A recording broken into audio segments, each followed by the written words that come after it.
They started at 8 o'clock this morning, team meeting. What was Coach telling y'all about it? It was more going over the handbook and all the rules and regulations of the handbook and what should we do and not do. What are you supposed to not do?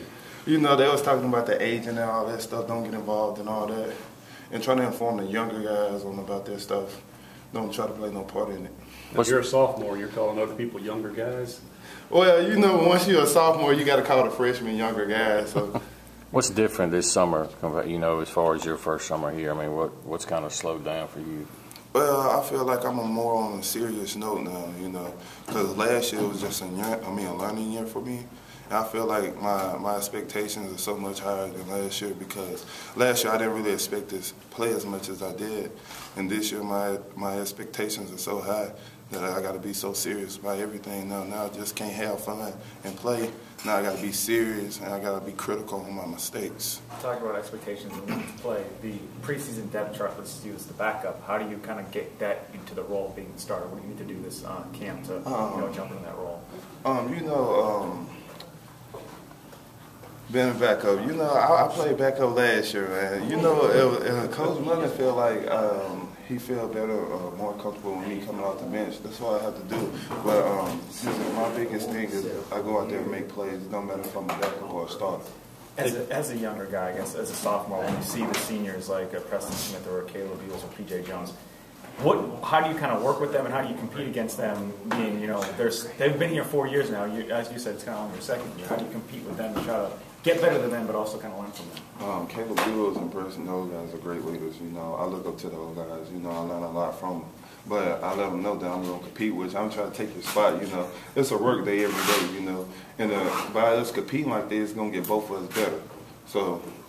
Have you had that disagreement or argument again with Coach Turner about it being defensive end? Yeah, I tell them all the time, I'm not a D tackle. That's just a position I'm playing right now. I'm a defensive end for heart, you know.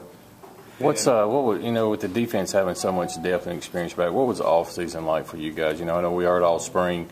We don't have first and second group. It's 1A and 1B. I mean, what was kind of y'all's attitude of pushing each other this summer? We never feel like, to be honest, we never feel like we're starters. You know, we learn who's going to start the week before the game, well, the weekend going into the game. And that make us compete a lot more against each other because we're all out trying to do each other, which make us compete even harder. How much did getting those first team reps this spring with PJ and Caleb being out, how much did that help you in your development? It helped me a lot because, you know, I got to get more reps and I got to learn a lot more, you know. How have the guys like Nick and Curtis handled this summer? They handled it pretty good, man. Nick James, he came along well, and Curtis Burgess, he have a change the attitude, and those guys have picked up pretty well, man. I saw Nick's got a little bit of a beard going now. I don't know what he got on. He didn't cut the hair, went bald headed, and he got the beard going. You know, me and Nick James, we're roommates now, man. So he's been coming on. Me and him been doing a lot of film study and all that. I feel like he has a change of attitude and change of heart since, you know, last year he got red-shirted because of some. Do you see more serious attitude about approaching the game itself from Nick? Yeah. Since Nick been hurt, and since he coming back this season, he want to play as much as I do, you know. He's trying to compete every day, you know. He's a hard-working guy, and I feel like he'll come out and have a great year. When you look at the numbers from last year, maybe the one kind of lacking on the defense is the sacks. How do you guys get those numbers up and off in the depth, help that, and making that number higher? Pass rushers, you know, we gotta look at film, watch film a lot more. You know, last year we didn't have a great year sacking quarterbacks, you know, and this year we got to be more critical on that. Last year was just more of clogging gaps up and then B-Mac in making plays. Now, you know, we got to get to it. When you watch the film, what are you looking for specifically when you're trying to better yourself as a pass rusher? We're really watching the tackles, watching the cadence, how they block people. You know, if they heavy on their feet or not, are they leaning? You know. Are those things that you wouldn't have watched for last year, now after playing you know to look for? Last year, listen to Caleb Ewers and Preston Smith, how they watch film, because last year I honestly didn't know how to watch film. Mm-hmm. I just listened to mean rooms and really didn't know what to look at. And over the summer, watching film with those guys explaining to me, and I know a little more now. Talking about getting more sacks, how do you figure into that? How do you individually figure into getting more sacks as a team? You know, we talk about it and we watch a lot more film. Last year, you know, it seemed like there was a lot of young guys and the year was about building and getting ready for this year. Is there a sense that the time is now, that this is when you guys can win and take advantage of this? I feel like the talent is the issue here. You know, I feel like we gotta have all the key talents. The issue is staying healthy. You know, if everyone is healthy, I feel like the sky's the limit to us.